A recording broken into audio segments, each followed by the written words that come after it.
that being said, my brothers and sisters, I have a very urgent message for us today, a spirit-filled message I believe the Most High dropped in my spirit.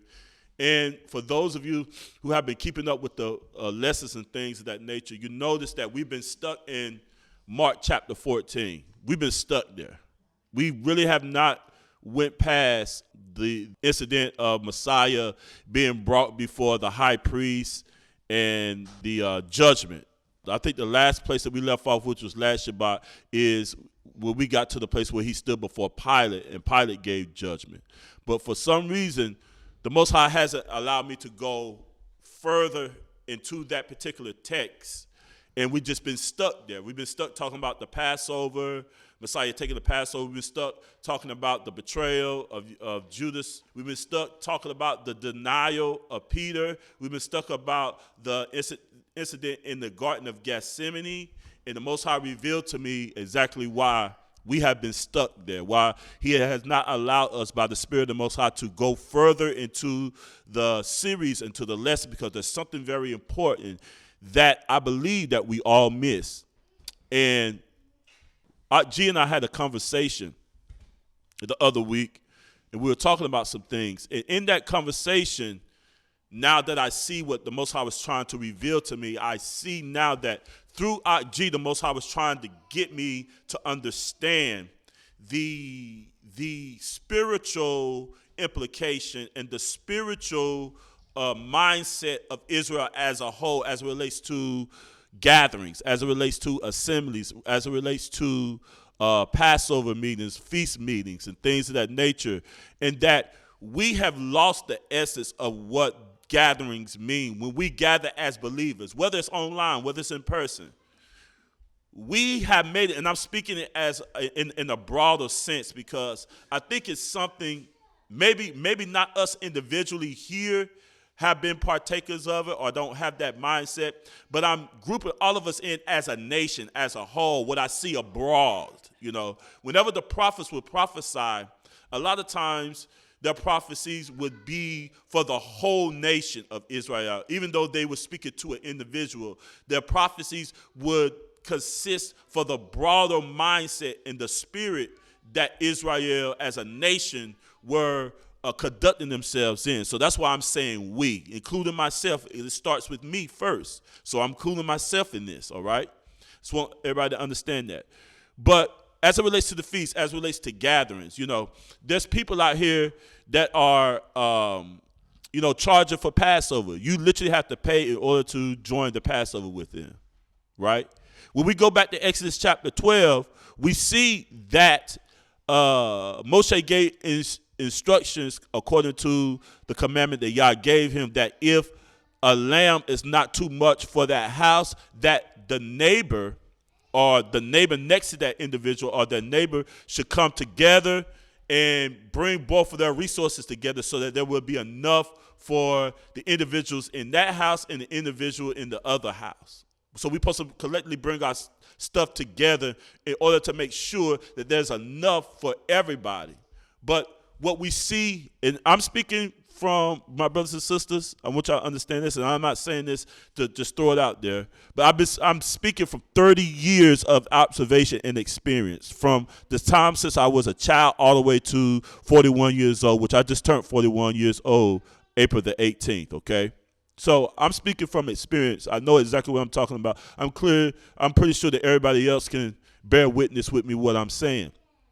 There should be no event where people are charging for the Passover. Even G is throwing and I don't want to put his business, because G is a very, he's reserved, he's quiet, he doesn't do things to be seen of men, if I may use that terminology. He's a strong Gerber man, but he doesn't do things to be seen of men.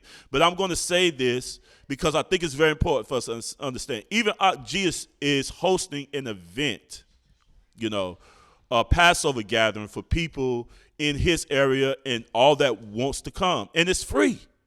It's free. He's not charging. He's not trying to fleece people. He's not trying to make money off of people. The Most High has blessed him to be able to do it whereby people do not have to pay a fee in order to observe the Passover. People could come together in the spirit of Yah, and enjoy the presence of Yah in worship and in praise, in order and in fellowship. And they don't have to worry about having to pay in order to join, you know. But you got assemblies out here who are charging people, fleecing people, making money off of people, selling T-shirts and things of that nature. We have forgot the true essence of what the feast days are for. We have lost the true essence of why we should be observing the feast day. And this is why Yah hates our feasts as a whole, as a people. Because we have made the feast like a club. We have made the feast like a prom. We made the feast like a fashion statement, fashion show. We have made the feast about everything that should not be related to. When we come together for the feast of the Most High, I'm not speaking this by prophetic utterance of the Most High. This is what Yah dropped in my spirit. This is what Yah dropped in my spirit. When we come together for the feast, it should be only about the Most High. It shouldn't be about how many people are coming. It shouldn't be about how much money you can raise. We shouldn't be fleecing the people. We shouldn't be charging people. I understand that there are expenses that go into certain things, but we should bring our resources together collectively in order to make sure that there's enough finances and enough money for everybody. It shouldn't be, oh, you got to pay an admission fee, like you going to a concert. Oh, you got to pay tickets. We got ticket sales. Come on, get your tickets for Passover. Come and get your tickets. We got tickets. You're not going to a concert or a performance. What are we doing as a people? This is why we're still in the spiritual state that we're in now. Because we want to be so much like the world. We want to be like Christianity. We want to be like the mega fest that T.D. Jakes and them do. We want to be like all the other conferences. We need to do things in spirit and in truth.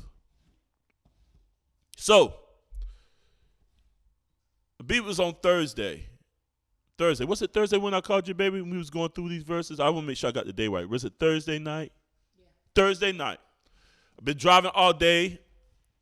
As I always do, is my routine. When I get to my stop, I park, I sit down in the RV, I quiet my mind, you know, because there's a lot, believe it or not, driving is a lot of stress. It's a lot of things, you know, your mind just be racing, you know. So one thing that I do once I get to my stop, I sit down, I clear my mind, I sit back like this, and I close my eyes, and I just meditate upon Yah. And as I was meditating upon Yah, the Ruach spoke to my spirit. Now, I never heard the voice of Yah audibly, but those of you who have experienced the Ruach or the Spirit of Yah speaking to you, it's a voice that's in your mind, in your spirit, and you can hear it speaking to you, you know. It's something that speaks to your inner man, to your inner spirit. So as I was sitting there, the Most High spoke to me. And he said to me, he said, you still don't get why you haven't moved from Mark 14, why I still been keeping you and impressing upon you to keep reviewing it. He said there's something that you're missing. And then he brought to my remembrance the conversation that me and Aunt G had. He said, you had a conversation with Aunt G and you still missed it. You didn't get it. And he said to me, the Spirit spoke to me and said that my people, in observing the feast, they have lost the essence of the importance and the value of what the feast represent. They have betrayed me. The spirit of Judas is among them. They have betrayed me as Judas betrayed me. Why? Because they do not recognize me. What they're doing does not point to me. It does not glorify me. It does not worship me.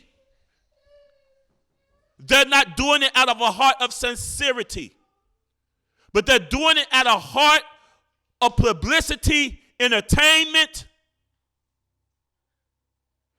And Yah said to me, this is why I despise their feast. We are supposed to be observing the feast of Yah. When we go back to Leviticus chapter 23, when Yah gave the instructions to Moshe, he clearly told Moshe, he said, these are my feasts. But then we go to places like Isaiah where it says, where Yah tells Isaiah to prophesy to the house of Israel and tell them, Yah says, I hate your feast. Why? Because you made the feast about you. This is what you are doing. You're not doing it in remembrance of me. The Passover and the feast days are supposed to be done in remembrance of Yahshua. He said, as often as you do this, do it in remembrance of me. But what have we made these feasts out to be? Drunkenness, banqueting, frivolity, foolishness. When we come together for the feast, even though we drink wine, and listen, I don't have anything against people that drink wine, okay? The scripture says do things all in moderation. When it becomes a sin, it's when we overindulge in it. I've been to feasts where the brother would bring out 5-6 gallons of wine and they would be drunk. People would be falling out, doing 2 steps, eyes red as blood, slurring. I've been to a feast one time where they literally opened up the scriptures and the brothers were trying to, teach and edify from the scriptures, and they were drunk. Their verbiage and their language was incoherent. And at that point, I rebuked those brothers. I said, how you going to open up the word and you're not sober? Y'all got all this wine here, but yet you're going to try to open up the scriptures and you can't even incoherently even read it. What's wrong with you, brethren? That's why a lot of brothers, they know about Eateth well. They don't like me. They don't like me, my brothers and sisters. Why? Because I stand for truth. I will not compromise. I will not go to the left, to the right. But we have to walk the straight and narrow path. When we come together, this shouldn't be about drunkenness. And when we exemplify things like that in our meetings and in our gatherings, then we have betrayed Yahshua. Why? Because we don't discern his body. We don't discern his body. And that's what Judas did. The spirit of betrayal is upon him because he did not discern the body of and the blood of Yahshua. And Yah spoke to me. He said the spirit of Ichabod is in the midst of their gatherings. The spirit of Ichabod. When you go to the story of King Darius, where King Darius took the sacred things, the sacred pots of the temple, and they begin to drink out of them and get drunk. This is in the book of Daniel. We're not going to go there because I don't want to keep y'all here all day. But I know that you all know these stories, these events, okay? So I'm going to paraphrase them, and I'm going to talk about them.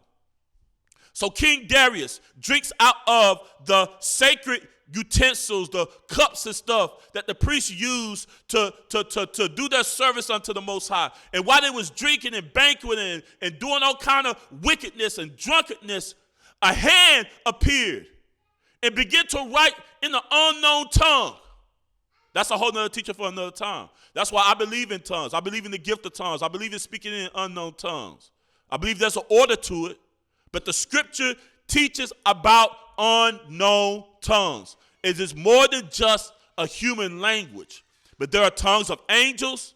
There are tongues in which a person can speak in that will edify them, and they speak to the Most High. Not for the overall assembly, unless there's someone that's able to interpret it. But that's a whole nother study for another time. But with that being said, a hand appeared and wrote on the wall, none of Darius, King Darius, or Nebuchadnezzar's musicians, witches, warlocks, soothsayers, none of them could interpret the language. So they go to Daniel and they ask Daniel, can you interpret this? So Daniel didn't even have the interpretation of it. So he had to go before the Most High and fast and intercede that the Most High would give him the interpretation of the unknown writing or the handwriting that was on the wall. So the Most High gives Daniel the revelation to interpret it. And when he interpreted it, it was judgment that was pronounced upon the house of Darius. Why? Because he polluted and he did not value the sacred things of Yah. And one of the words in the translation or in the interpretation that Daniel gave concerning the handwriting that was on the wall, one of those words is Ichabod. And when you look up Ichabod, Ichabod means that the spirit of Yah has departed. And the Most High said to me, the spirit of Ichabod, the spirit of Judas, the spirit of betrayal, they have betrayed me. Why? Because they don't discern the body and the blood of Yahshua.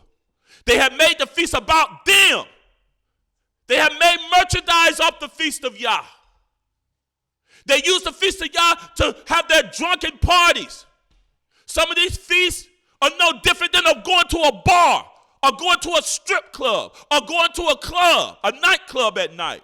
What a shame before the very eyes of Yah that we see such wickedness, frivolity, and foolishness. And this is why Yah is not in their gatherings, my brothers and sisters. If we don't put Yah first, if we're not focusing on what's important and recognizing Yahshua and recognizing the deliverance and salvation that Yah has given us through him, he is our Passover lamb. If we don't recognize what Yah has done through his son on these appointed times. In this study, we dealt with a word called moed, and we dealt with a word called Chag. Okay? You have, like, the weekly Sabbath day is a moed. But the three major feasts, Passover, Feast of Weeks of Pentecost, and Tabernacles, those feasts are characterized as Chags because they have more of a significance than all the other feasts do. So the word Chag denotes that particular feast has a more essential, significant value than all the other feasts do. That's why he said 3 times in a year, Passover, Pentecost, or Feast of Weeks, and Tabernacles, you will come up to Jerusalem, and all your meals, and none of them shall appear before me empty, because those 3 feasts point to the very essence of the kingdom and the rulership of Yahweh himself. And when we make these feasts about us and not about Yah, that we have betrayed Yah, and the spirit of Ichabod is upon our gatherings and our feasts because we don't discern the body of Yahshua HaMashiach.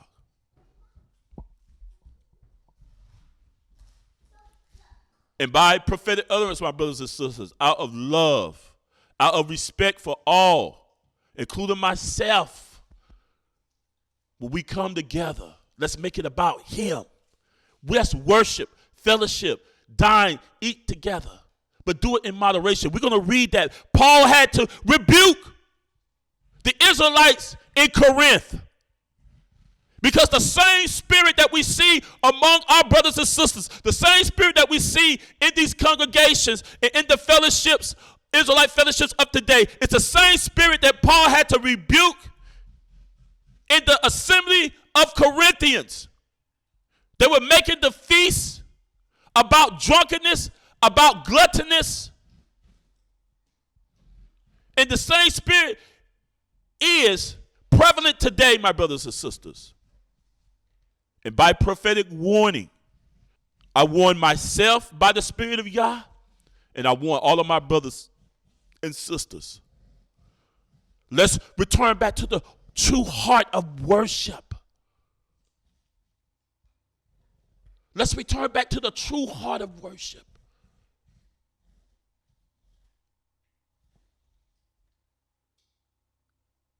In these gatherings, let's not make it about drunkenness. Let's not make it about gluttony. Let's not make it about filling our bellies with food and wine and drunkenness. Let's make sure that we're reflecting upon Yahshua in everything that we do. These feasts are supposed to be solemn, that we sense the solemnness of what we're doing. I never forget. I'm going to tell this story. We're going to get into the scriptures. I never forget, my brothers and sisters, when I was a young boy. We was getting ready to take of the communion, the bread and the grape juice, the body and the blood of Yahshua. And for some reason, there was a man, I don't remember his name, but when they passed around the unleavened bread and the little thing of grape juice, and he was holding it, and his hands began to shake like this. I'm serious. His hand began to shake. So he started shaking, started sweating. Look at that light. As a little boy, I'm like, oh man, what's wrong with him? But the Most High had me to see that for a reason, even as a young boy. And he was shaking. He was sweating. And right before my pastor read from the scripture where it says, when Messiah took the bread, he broke it and he lifted it up. He said, here, eat. This is my body, which is broken for you. As often as you do this, you do it in remembrance of me. And right when he got ready to put it to his mouth, he took it away and brought it up back up to the front of the tabernacle and set it down on the little table where they had leftover unleavened bread and grape juice at. He said, I can't do it. I can't do it. Why? Because the fear of Yah was upon him so much. He knew that if he ate it, he would be eating it unworthily. Why? Because there was sin, there was iniquity, there was something in his heart that was not made right with the Most High. And a lot of times we forget about that aspect of Passover. And we're going to read that. I want to read it again. I want us to read it again. I want us to see that in this event documented where Messiah is taking his last Passover with his disciples, there is a spirit that is prevalent in the midst of them coming together to partake of the feast of Passover and unleavened bread. And that spirit that was there was the spirit of betrayal.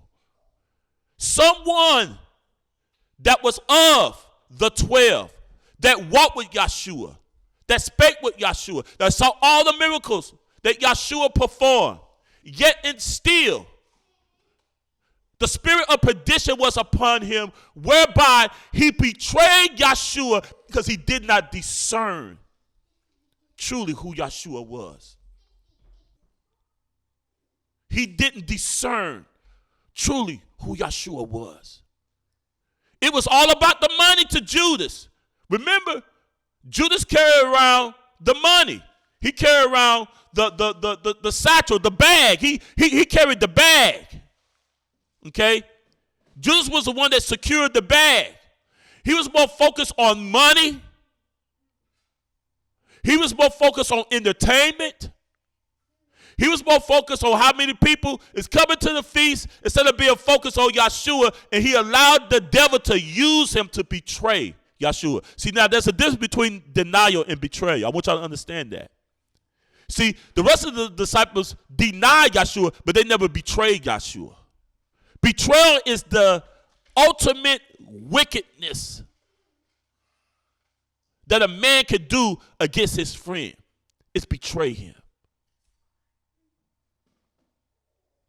I would be the lowest scum of the earth if I was to betray any of these brothers on here. If I was to go and talk trash behind their back to another person, or to say something that I haven't said to them in their face, and to disclose their secrets or conversations, whatever they entrust to me as their friend, for me to go and to slander them and to sell them out would be the ultimate wickedness. But Yah is saying that my people are doing that to me when they come together for a feast that I have ordained them to keep. And the sole purpose of them coming together is predicated upon drunkenness, upon wickedness, upon entertainment. How many people we got at the feast? How much t-shirts can we sell? How much plate of food can we sell? It's the ultimate betrayal against what Yeshua has done for us. Don't we realize that man, Yeshua, laid down his life, died for us, back was beaten to a pulp, that words cannot even describe the suffering that he went through for us. He didn't have to do that. But he submitted himself to the will of Yah. But yet we can't take one day out of 365 days, one set apart appointed day just to focus solely on him. We got to do everything else that focus on us instead of focus on Yah. Look at this, my brothers and sisters. Let's go to the scriptures. Let's go to the scriptures. Hallelujah. Let's go to Mark chapter 14, verse 17. I got something I want to read right quick. I put together some notes here talking about the difference between betrayal and denial. I want us to understand that, but we're going to start in Mark chapter 14, verse 17 right quick. I'm going to try to read through this right quick because we've been reading through this quite frequently for the last 2 weeks. Put a 1 in the chat when you get there, my brothers and sisters, so I'm not out reading everybody. Come on, Art Trey. You already know. Tell the truth, Art Trey. Listen what Art Trey said here, y'all. I like that. That's a Facebook post right there, Art Trey. Let me see if I can find that. I want to read that post. Trey said they selling lamb plates. They selling lamb plates, but say salvation is free. You already know, Trey. Come on, you already know. They selling lamb plates, but say salvation is free. Make that make sense, man. Really, make that make sense. Make that make sense. All right. I want to read this right quick, brothers and sisters. All right, I have some notes that I written down, just thoughts on my heart as I was looking at the difference between betrayal and denial. Now, my notes say betrayal typically refers to the act of deliberately harming or deceiving someone who trusts you. That's what betrayal is. When you deliberately, with intentions, you do something that you know that's going to harm someone that love and trust you. What type of person is that? We know that Yeshua love, and Yeshua has entrusted us with his word. He has entrusted us with the body and with his dome to cleanse us from our sin. But what do we do as Israel? We've been doing it ever since Yah called us and chose us to be his people. We've been doing it. We deliberately harm him. We deliberately do things deceitfully to someone that's laid down their life for us. Look what he says. Often, for personal gain or to fulfill one's own agenda. What are we doing at these feasts? We're not fulfilling the will of Yah. We're not fulfilling the will of Yeshua at our feast. We're doing our own agenda. Drunkenness, money making,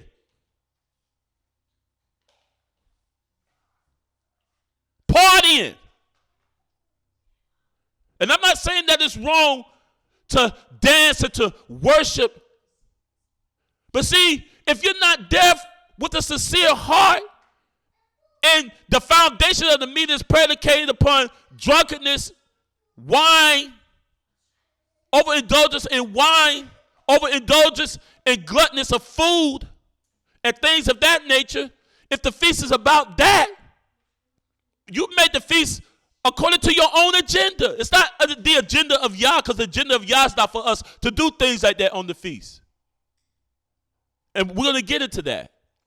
He says, it involves breaking a committed or an alliance. Have we made a commitment and alliance to the blood of Yahshua, when we partake of the body and the dome, we show forth his death. The partaking of the body and the blood of Yahshua is a yearly commitment that we have committed ourselves to die to our sinful nature, to walk in the Spirit, to walk and keep the commandments of Yah by faith in Yahshua the Messiah. And by that faith, we can establish the law. Why? Because through faith in Yahshua, we have been made justified, made innocent and pure before the Most High, and have received his Spirit so that we can walk the way that Yahshua walked. So we can follow Yahshua. He is our good shepherd. We follow him. He said, resulting in a significant betrayal of trust. Betrayal can take many forms, including betrayal of a friend, a partner, or a cause. When a man commits adultery against his wife, when a wife commits adultery against their husband, and they give their body to someone else, that is the ultimate betrayal.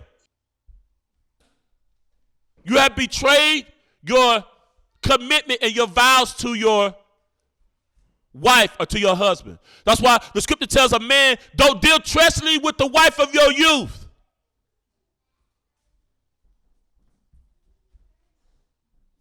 See, the things that's coming to my mind. I'm going to say it. I'm going to go ahead and say it. It came to my mind.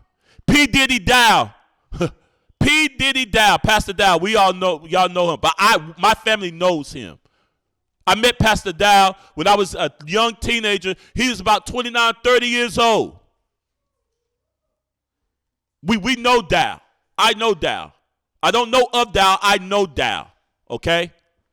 And that's one thing about your sin is going to find you out. You can get on the internet. You can portray and proselytize yourself as the authority of truth. But your sin is going to find you out. That man has always had a lust problem, my brothers and sisters. These things are just exposing. When you betray the trust of your wife, or if a wife betrayed the trust of her husband, and a man called himself a man of Yah, you're going to see that betrayal bleed into everything that he does. That's why Paul told Timothy, he said, commit this ministry, commit the work of the kingdom, the preaching of the message of Yahshua to faithful men. If a man can't be faithful to his own wife, the wife of his youth, how can he be faithful in the ministry of the Most High? How can he be faithful to his brothers and to his sisters? And you can't be faithful to the very woman that's laying in your bosom. Vice versa. I was speaking to a young man, Moray, he called himself a Moray. He wanted me to do marriage counseling with him, right? And he's telling me all these things, that's going on in his marriage. And I said to the young brother, I said, brother, I know you aspire to be a teacher, but you need to get your house in order first. How in the world are you going to teach the word of Yah? And you may be an eloquent teacher. You may be a profound teacher. But people are going to be looking at your household, brother. You can't get up there and instruct people on how to keep the commandments of Yah. And people looking at your wife is not in order. Your household is not in order. You yourself is not in order. You need to take care of that first. Why? Because when you don't take care of your own house, then the spirit of betrayal will be upon everything that you do. Why? Because you're no longer walking in the agenda of Yah, but you're walking according to your own agenda.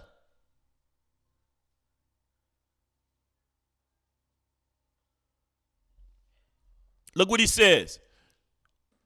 Basically what I said here. Examples of betrayal include cheating on a partner,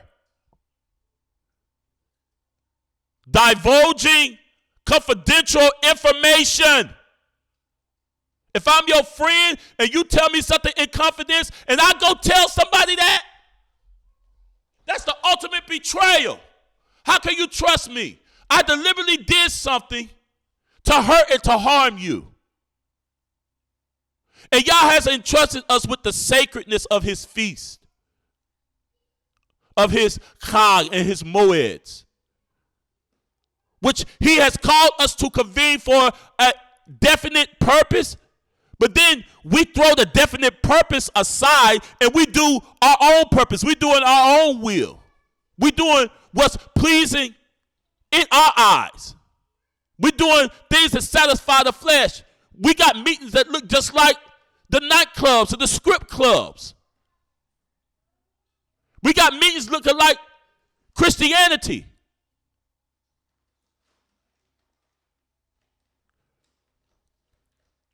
Look what he says. It says information or sabotages one's efforts behind their back. Betrayal often leads to feelings of hurt, anger, disillusionment, and in betrayal party as they realize that someone that they trusted has acted against their interest. And see, Yah has entrusted us with his word. He has entrusted us with the sacredness of his feast. But yet, we betray him. We deny his trust. Because we act against the interest of Yah. And we go and do our own interests. Do what's pleasing in our eyes. Denial. Let's look at this denial. Denial, on the other hand, involves refusing to accept or acknowledge the truth of something. Say, for instance, I got a close friend in the truth. If someone tell me something that he has done, or if he comes and confess to me something that he's done, and because I love him, because I'm hurt, I don't want to accept the fact that he has done that. And I'm in denial about it. Like for a long time, I had a best friend that died, Dolphus Haywood Miller. He died. My childhood friend, not only my friend, but my family's friend, all of my brothers. We were all friends. We were just like brothers. He grew up with us. I looked up to him.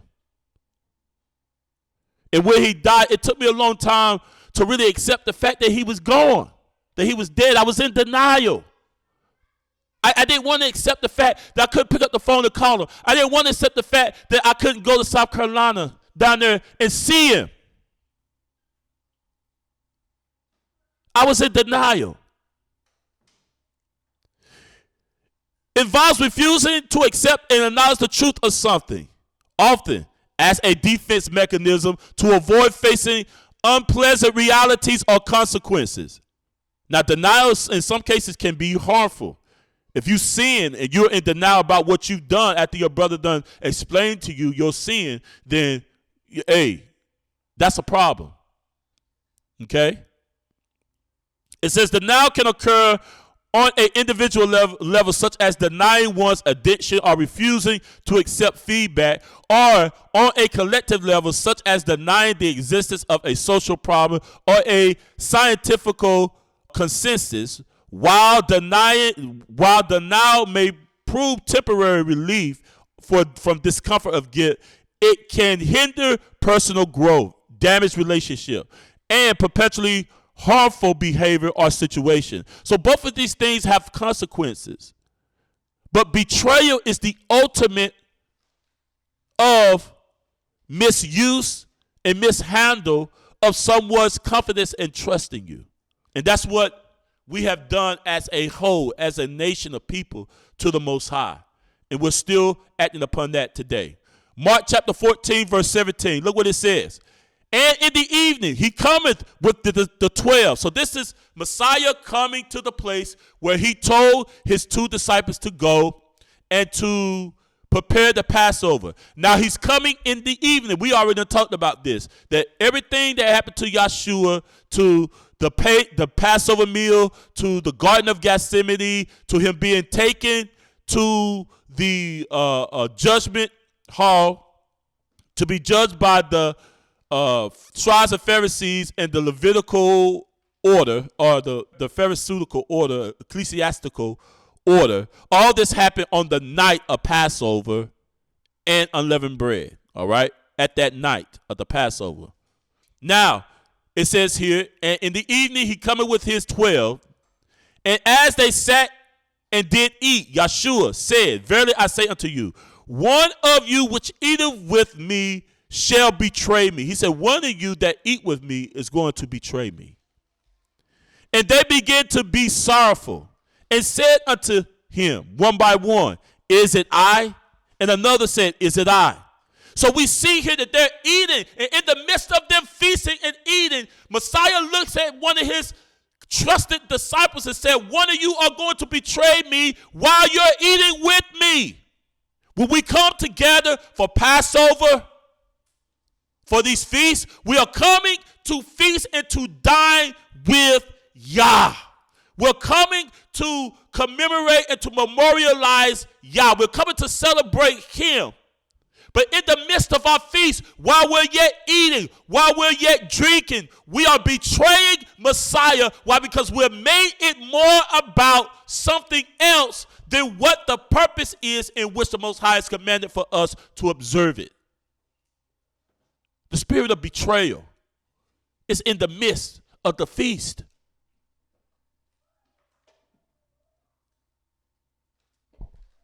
And the disciples begin to look at each other and say, who is it? Is it I? Is it I? Is it I? And look at what Yeshua says.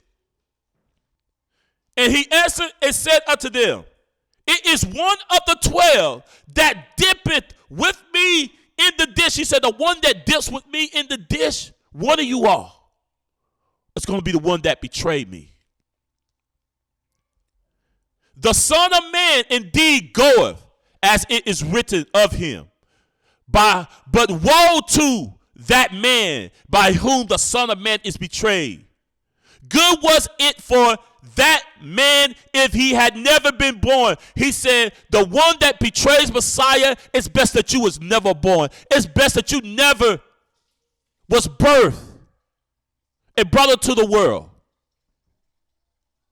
It's best that your mother or your father, it's best that they never got together and created you.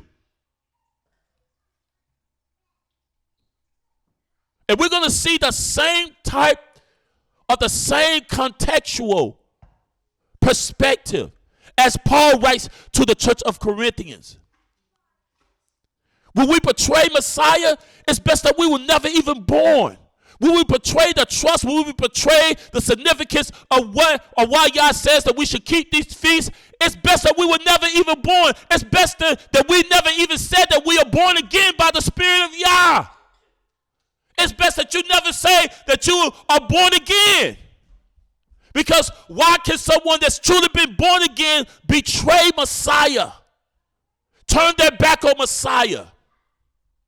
Indulge in drunkenness and wickedness, foolishness and frivolity at a time whereby we should be reflected on the solemnness of what Yah has done for our ancestors in Egypt as he brought them out of Egypt with a mighty hand. And as Yah has delivered us from the sin and the iniquity that we have committed and has given us his spirit, given us a way to be born again, to be renewed by the Spirit of Yah, that no matter what we have done in our past, that the guilt of that consciousness or the guilt that we carry has been lifted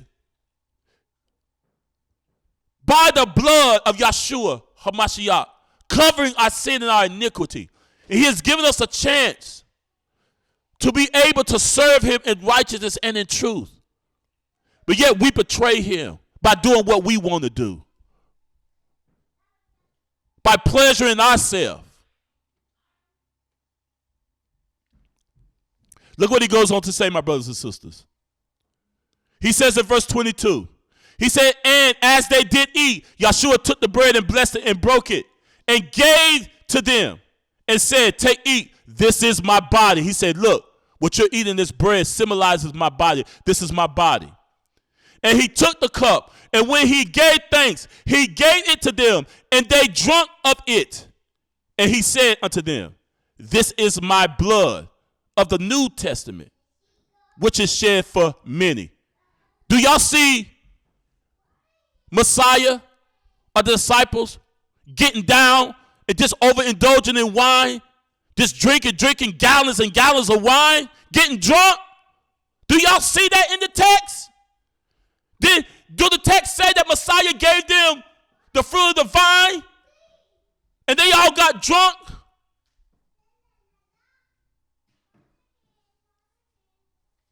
Drinking until where, and to the point of no consciousness, no soberness, no vigilance? Do the text say that? No, it doesn't.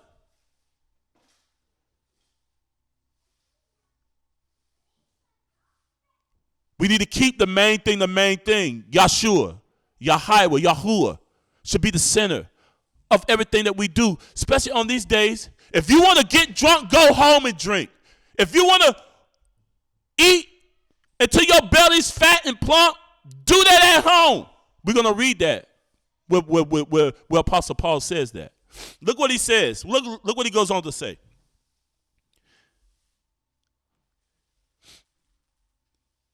He says, verily I say unto you, I will drink no more of the fruit of the vine until the day that I drink it anew in the kingdom of Elohim. Let's go to 1 Corinthians chapter 11, verse 17. Let's go there right quick, y'all. We're going to read through this, break this down. 1 Corinthians chapter 11, verse 17. We can clearly see that the spirit of betrayal was there, even at the feast. How much more is the spirit of betrayal at the feast that we do if we're not doing it according to the spirit, not to the letter? It's not about having lamb. It's not about having unleavened bread. Those things are physical things that point to a more spiritual thing. It's the spirit of Yah, where 2 or 3 are gathered in my name. Yah says I'm in the midst. Are you truly gathering in the name of Yah, or are you gathering because, oh yeah, boy, I'm gonna drink? I've seen people. I've heard people say this, brothers. Oh yeah, boy, we gonna get that wine. We gonna get drunk. We gonna get drunk tonight. They glowed in it. Oh, I'm gonna eat as much lamb as I can, boy. I'm gluttony. It shouldn't be about that. Can you do those things? Yes, they're permissible. But moderation is key. We don't see Messiah overindulging because it wasn't about how much I can eat. It wasn't about how much wine I could drink.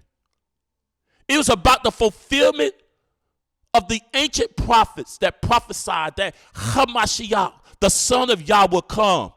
And he will be the suffering servant that will lay down his life and be the propitiation of our sin, that he will bear the iniquity of us all. So that the condemnation and that the judgment of Yah that is just due to us may pass over us. So that we can have eternal life.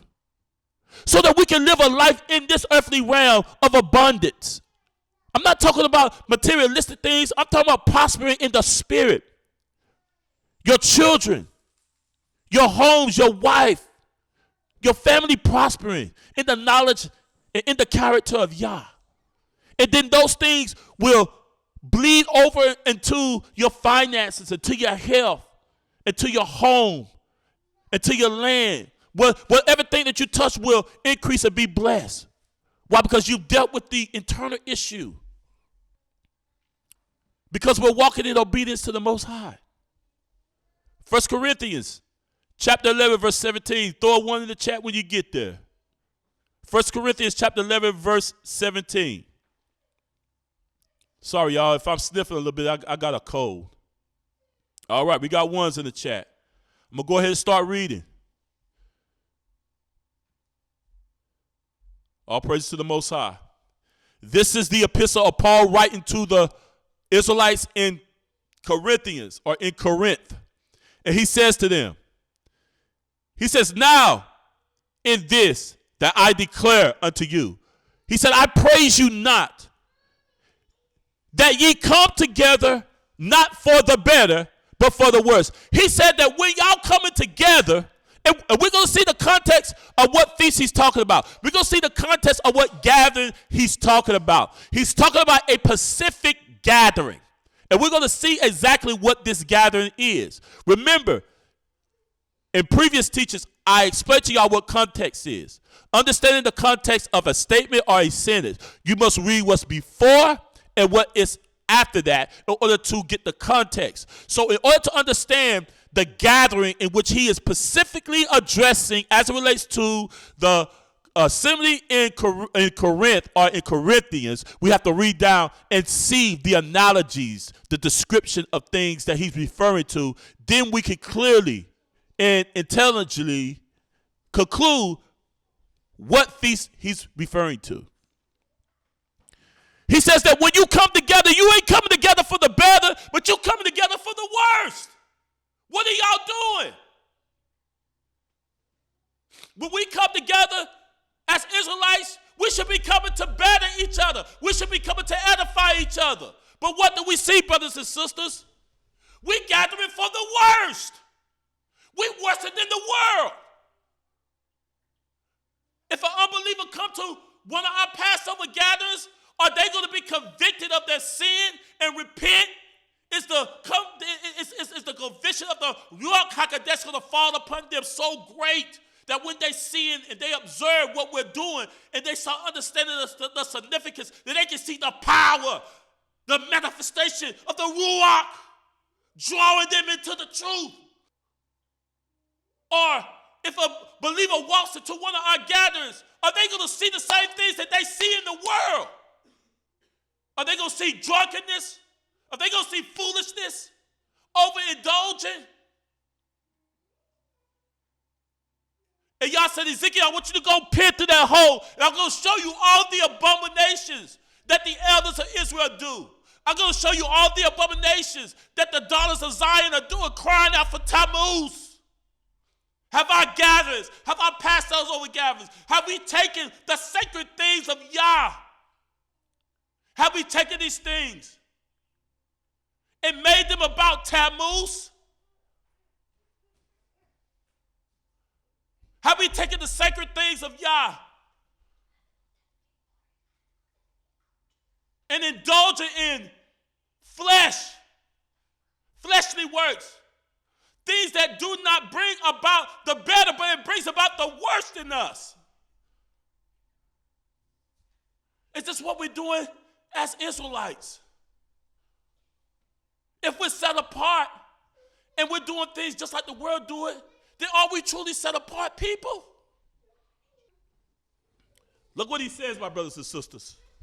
He said, for first of all, he said, I want to deal with this first. He said, first of all, I can see Apostle Paul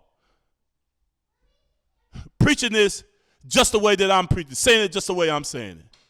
First of all, when ye come together in the assembly, I hear that there be divisions among you, and partly I believe it. He said, when you come together, I hear there's divisions among you, first of all. Why is there division? Why there's arguments? I've been to certain feasts, and brothers are fussing and arguing over petty doctrines that don't even matter, that have no significance. There's a time and a place for everything. For there must be also heresies among you. They which are approved may be made manifest among you. He said, there's damnable doctrines and heresies among you. Look what he goes on to say in verse 20.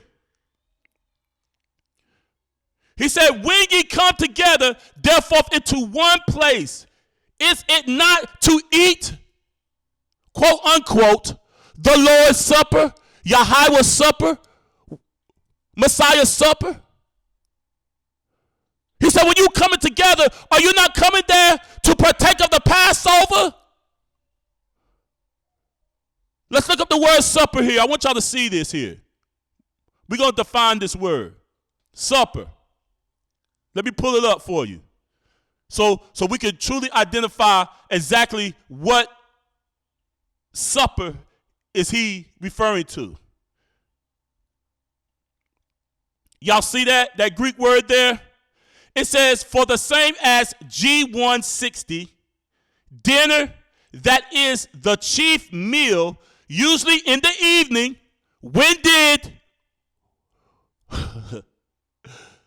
someone put it in the chat?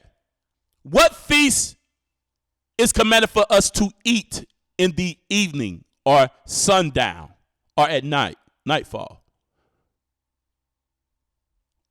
What feast are we commanded to eat in the evening? We just read in Mark chapter 14 that after the disciples got the Passover and everything together, got the room together, it says that Messiah went with his disciples in the evening. Why did he go in the evening? What feast day are we commanded to eat in the evening, Shafatah? Come tell him. Come tell us, Shafatah, what feast day are we commanded to eat in the evening? Passover. Passover, exactly. Passover. So this particular feast that Apostle Paul is referring to is Passover. It's the feast of Passover. So he says here, let's go back to the verse. He says here, he says in verse 20, when ye come together therefore in one place to eat, is it not to eat the Passover or the Yahuwah supper?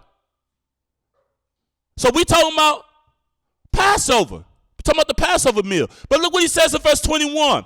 He says, for in eating everyone taketh before another his own supper. He said, y'all literally fighting each other to get something to eat.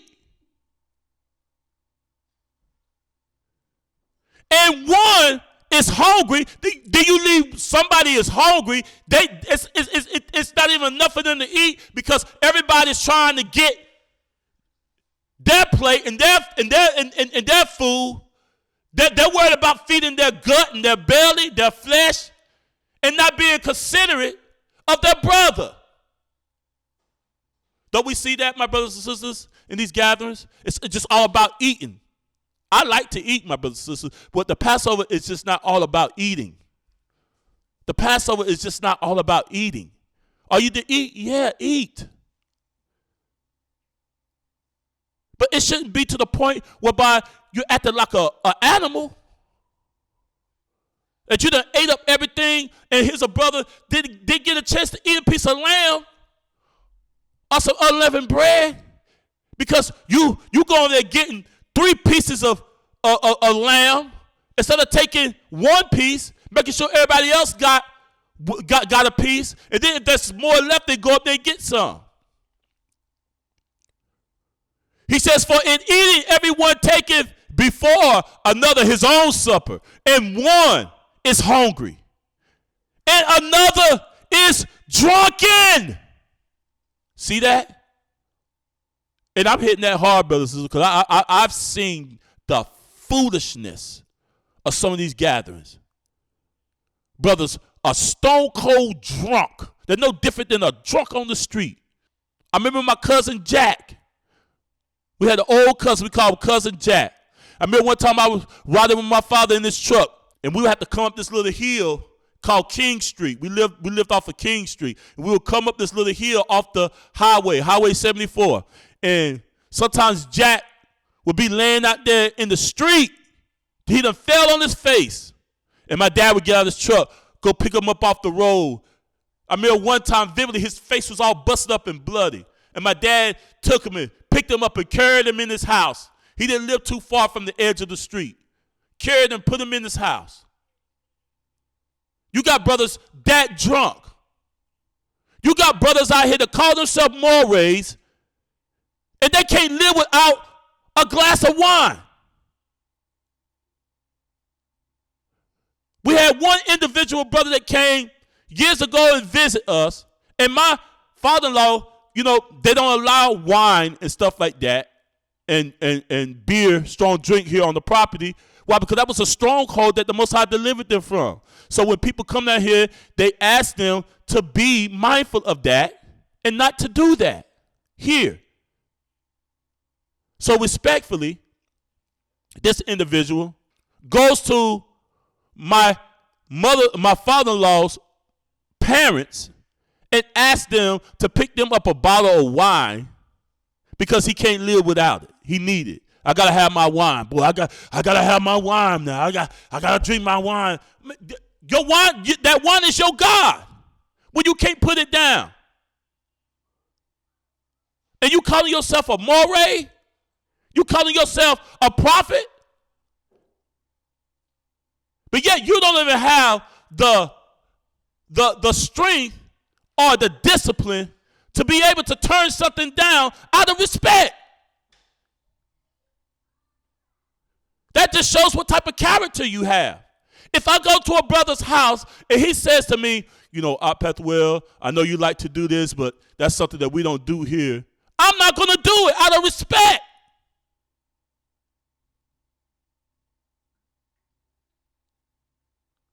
But see, people that have the spirit of betrayal, they'll do anything to satisfy their flesh. They don't care about moral and conduct. They have no integrity because they have no discipline.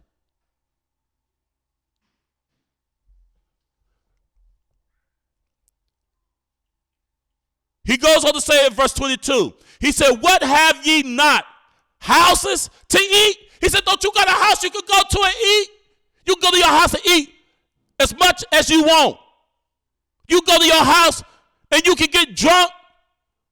You can drink as much wine as you want. But when we come together for a moed, for the Chag, for the feast of Yahweh, for the feast of Yahuwah, we come to convene for a definite purpose. The purpose is not for gluttony and drunkenness. If you want to be a glutton, if you want to be a drunkard, do it in the convenience of your own home. But when you come together to partake of the Pasach, of the supper of Yahuwah, you need to be mindful. You need to have some constraint. You need to have the spirit of Yah and put your flesh under subjection for the greater good and for the betterment of the body, and not think about your flesh or yourself.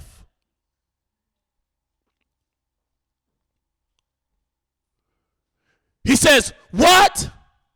Have you not houses to eat and to drink in? Or despise ye the assembly of Yahuwah? Do you despise the assembly of Yahuwah, of Yahweh?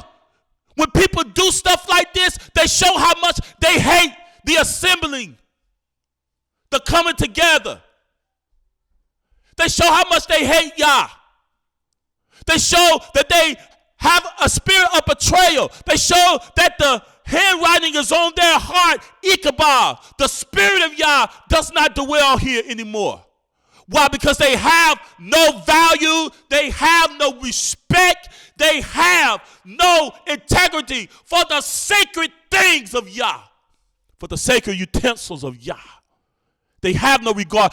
Like King Darius, the audacity to go and take the Kodesh things of Yah from the temple and then drink out of it and treat it with such degradation.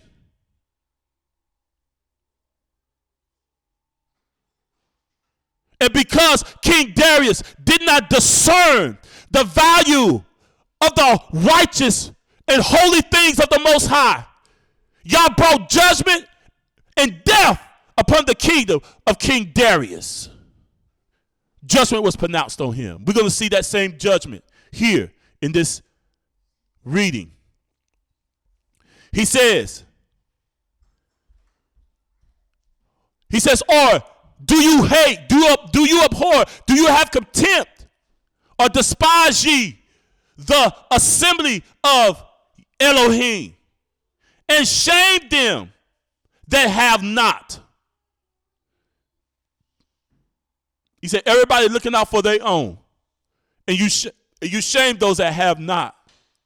We're supposed to bring our resources together and make sure there's sufficient for everybody. Nobody should be having to pay nothing. Why are we paying? Bring everybody together. People that want to come, fellowship. Okay, you bring this, you bring that, you bring this. Okay, it's a lot of people, so we got to get a hotel room. I tell you what, I have the finances. I pay for the hotel. I pay for the room. Or I got this. I can put this towards it. What can you put towards it? Can you put that towards it? Can you put that towards it? And do it together. People selling T-shirts and all kind of stuff. Look at this. He says, and shame them that have not. What shall I say to you? Shall I praise you in this? He said, I praise you not. He said, you don't get no respect. You don't get no love, no honor, no praise for me for this. He says, for I have received of Messiah that which also I deliver unto you. He said, I received this of Yeshua the Messiah. I heard the account of this from the Salesians, from the apostles, from those that walked with him, those who were there on that night when he was betrayed unto bread. Look what he says. He said, I deliver unto you that Yeshua, or Hamashiach Yeshua, the same night in which he was betrayed, took bread. He said the same night that he was betrayed, he took bread. And he gave thanks and broke it and said, take, eat. This is my body, which is broken for you. This do ye in remembrance of me. Hallelujah. I got you back in, Celeste. I'm sorry about that. He says that when you do this, you do it in remembrance of me. What are we remembering? He says you're doing everything else to remember what you want, but you're not doing it in remembrance of me. He said, after the same also, he took the cup. And when he had supped, saying, this cup is the New Testament in my blood. This do ye as often as you drink it in remembrance of me. When we drink the wine, we shouldn't be drinking it to get drunk. You should drink in remembrance of Yeshua the Messiah. Look at this. For as often as you eat this bread and drink this cup, ye do show the master's death till he come. He said this very act that you're supposed to be doing, it has a purpose behind it. You are showing for the death, burial, and resurrection of Yeshua the Messiah until his second coming. You are saying that I am dead, that I have killed my sinful desire. I have killed the desire to disobey the Most High. I am dead with Messiah. He has put to death my sinful nature. And I am showing this until he comes. This is what this signifies, my brothers and sisters. But what we see people betraying Yeshua, just like Judas did. Why? Because he did not see the significance in what was going on. Only thing he saw was what he could get out of it.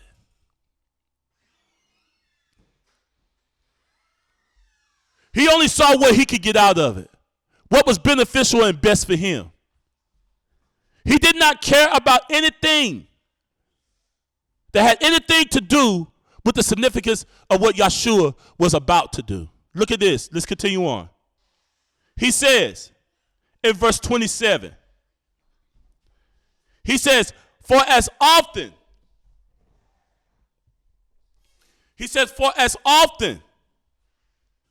as you eat this bread and drink up this cup, you do show forth the master of Messiah's death till he come. Wherefore, whosoever shall eat this bread and drink this cup unworthily shall be guilty of the body and the blood of Yeshua HaMashiach. Did not Judas eat and drink with Messiah? He ate and he drank with Messiah. He partook of the bread. He partook of the fruit of the vine. What? But he did it unworthily. He wasn't worthy of it. Don't the scripture says, walk worthy of the calling in which you have been called to? We're supposed to walk worthy, my brothers and sisters. Look what he says. He says, he that eateth and drinketh unworthily shall be guilty of the body and the blood of Yeshua. And many Israelites today are guilty of the body and the blood of Yeshua. That's some blood that you don't want to have on your hands. You don't want to be guilty of the blood of Yeshua HaMashiach. Why? Because you're taking this sacred holy day and treating it like it's a nightclub. You treating it like it's something that's worldly, that the world does. There's no honor, no respect, no dignity, no fear, no reverence of Yah. He says in verse 28, but let a man examine himself. You're supposed to be examining your wicked heart. You're supposed to be examining your mind. Passover's about examination, examining yourself. We talked about the month of Abib. The tender ear of grain, that's when they would sow the seeds in the ground. In that month. You're supposed to be examining, getting the soil ready, getting your heart ready for first fruits, to give Yah the first of your fruits for that year. But there's no examination. He says, but let a man examine himself, 1 Corinthians chapter 11, verse 28, and so let him eat of that bread and drink of that cup. You're supposed to be examining yourself to see if you're worthy to eat of that bread and drink of that cup. Look at verse 29. For he that eateth and drinketh unworthily, he that eateth and drinketh, and he's not worthy, he that eateth and drinketh, and he has not examined his heart to see whether or not the spirit of betrayal is upon him. He said, he that eateth and drinketh unworthily, eateth and drinketh damnation to himself, not discerning Messiah's body. You didn't discern Messiah's body. You did what you want to do. You saw an opportunity to get drunk. You saw an opportunity to fill your flesh and fulfill the lust of your flesh. You're walking in wickedness. You're doing things that are not pleasing in the eyesight of Yah. Brother, you ain't treating your wife right. Sister, you're not treating your husband right. You're not taking care of your household the way you should. Whatever it is, examine it. Put it before Yah. It's not that we don't make mistakes, my brothers and sisters. It's not that we don't do things that are wrong or displeasing before the Most High. But we have to acknowledge those things and put it before Yah and ask him to cleanse us and to wash us from all, and then make a conscious effort to do what's right before the Most High. Don't continue to walk in that way. Ask Yah to give you the spirit to overcome whatever sin that does so easily beset you. Modify the deeds of your members on this earth. Modify means to edit. Like the videos that I do for the Shabbat, I go through and I edit them. If I'm stuttering too much, I take out the stutters. If there's too long of pauses, I take out the pauses. So that the video may be more proficient for those who are going to see it in the future. So we have to edit certain things out of our lives. He says in verse 30, he said, for this cause many are weak and sickly among you. You want to know why so many people are falling away from the faith? Because they're weak. You want to see why so many people are sickly in their spirit? Why? Because they've drinking damnation to themselves. Did not Messiah say in Mark that he that betrayeth him, it would be better that he was not even born? That sounded like damnation to me. Same thing. Why? Because you don't discern Yah's body. You walk in the same perdition, in the same spirit. You have allowed Satan to use you to betray Yahshua HaMashiach on Passover. The spirit of betrayal. The same spirit that was there when Messiah partook of the Passover with his disciples before he died and resurrected and ascended back to sit on the right hand of the Father to make intercession for us. Same spirit. He says in verse 31, he says, for if we judge ourselves, Yah. Sometimes we spend so much time judging other people, we don't judge ourselves. I told you about the story that Bishop Banks told me about the man that preacher that was going around telling everybody else they was going to hell, but when he got ready to die, he looked at Bishop Banks, Elder Banks, and said, Johnny, I forgot about myself. We need to judge ourselves. That's what Passover is about. Judge yourself. Judge your heart. You're making a commitment unto Yah. It's more than just about banqueting, more than just about some lamb and some bitter herbs and some wine, grape juice, and some bread that don't have yeast in it. It's more deeper than that. We are showing a commitment to follow Yahshua HaMashiach when we do these things. We're showing a commitment to walk in the salvation that the Most High has given us, provided for us, delivering us from that spiritual Egypt that had our souls in bondage, whereby we walk according to the prince of the power of the air. We was in bondage to the prince of the power of the air, but now we're walking in the Ruach. We're walking in liberty and freedom. And Yahshua HaMashiach, walking in obedience to the Most High, doing those things that are pleasing before Him. We are showing commitment that we're going to serve Yah with all of our heart, soul, mind, and strength.